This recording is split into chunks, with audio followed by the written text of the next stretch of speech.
Hello mates, how are we today? In this episode of Perspicace Cafe, how much time will it take to hit the ground if we jump from the top of the tallest skyscraper of the world? Why European countries don't build skyscrapers anymore? Why the tallest structure in the near future, which will be even taller than Burj Khalifa, won't be considered a skyscraper? Today we are going to deliberate about skyscrapers. So I want you to focus for the next few minutes or else you will miss some value.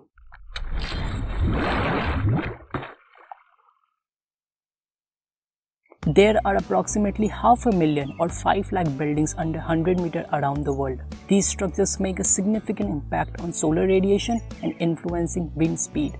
Skyscrapers as a concept was used for the first time to define the 42-meter high building constructed in Chicago, USA in the year 1885. Before that, all the tall structures around the world were religion buildings. The term skyscraper originally applied to buildings to 10 to 20 stories, or in other words, manzila. By the late 20th century, the term was used to describe high-rise buildings of unusual heights at 150 meters and more, generally greater than 40 to 50 stories. Or in simple words, very tall buildings are called skyscrapers. As population density of urban areas has increased, so has the need for buildings that rise rather than spread. Building tall structures for people to live in and do business was a big shift for engineers and architects. Shortly after the first skyscraper was built in the United States of America, the development of skyscrapers as a result of severe technological and social developments, and that was the beginning of the race for building the tallest structures of the world. From the Philadelphia City Hall at 167 meters in the year 1901 to the Singer Building at 187 meters in New York City in the year 1908. Then in the year 1930, the Chrysler Building at 390 meters, also in New York City, the same building featured in the movie The Avengers, became the world's tallest building for a brief amount of time. Until in just 1 year, the Empire State Building at 381 meters in New York City took the crown in the year 1931, and that remained the tallest building ever achieved by humans for a whopping 40 years. The World Trade Center surpassed it at astonishing 470 meters in the year 1971. But only 2 years after it was completed, the Sears Tower in Chicago took the title for the world's tallest building of the world at 441 meters in the year 1973. After holding the record for almost 2 decades and a half, the Petronas Tower at 452 meters in Kuala Lumpur, the capital of Malaysia, took the title for the world's tallest building in the year 1998. And I understand there are many other magnificent buildings which are not included in this segment of the episode, even though they have set their respective world records, because I thought that will be a little overwhelming. So I have talked about the most recognizable buildings only.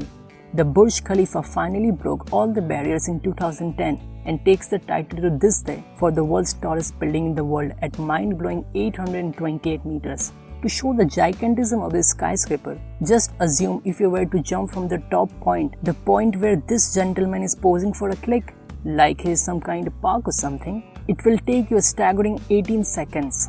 And I'm pretty sure you can imagine the aftermath of hitting the ground. I assume it will be a pretty much mess. In such a time when majority of the different nation monuments reach enormous heights, why European countries aren't building skyscrapers anymore?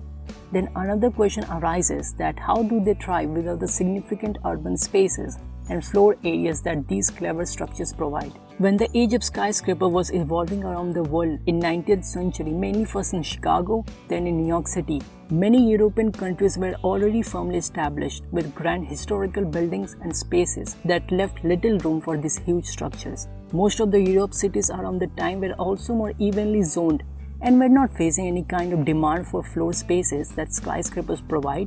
It's common sense, right? You need more space if you got more people. In contradiction, you don't need space if you got less people.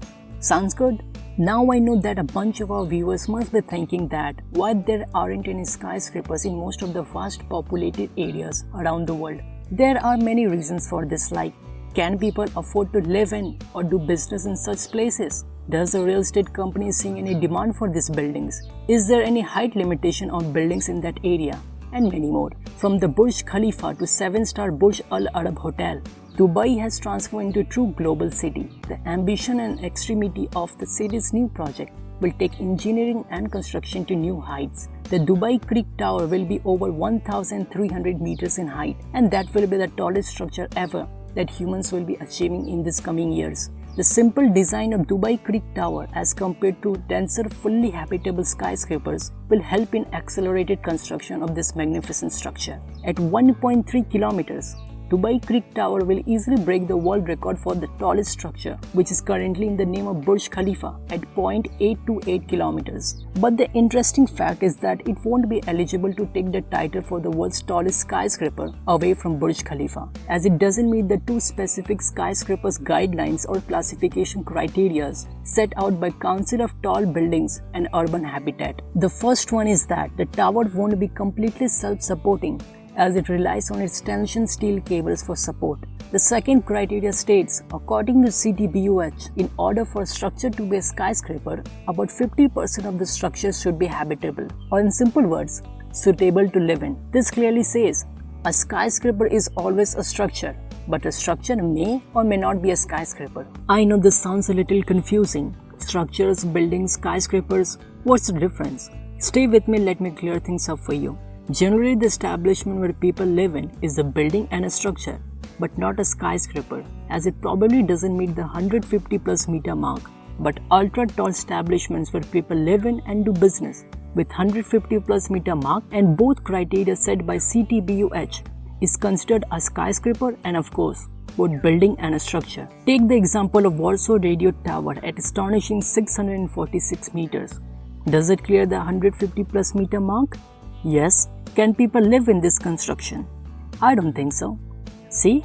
I hope things are making sense now. This establishment is neither a building nor a skyscraper, but a structure.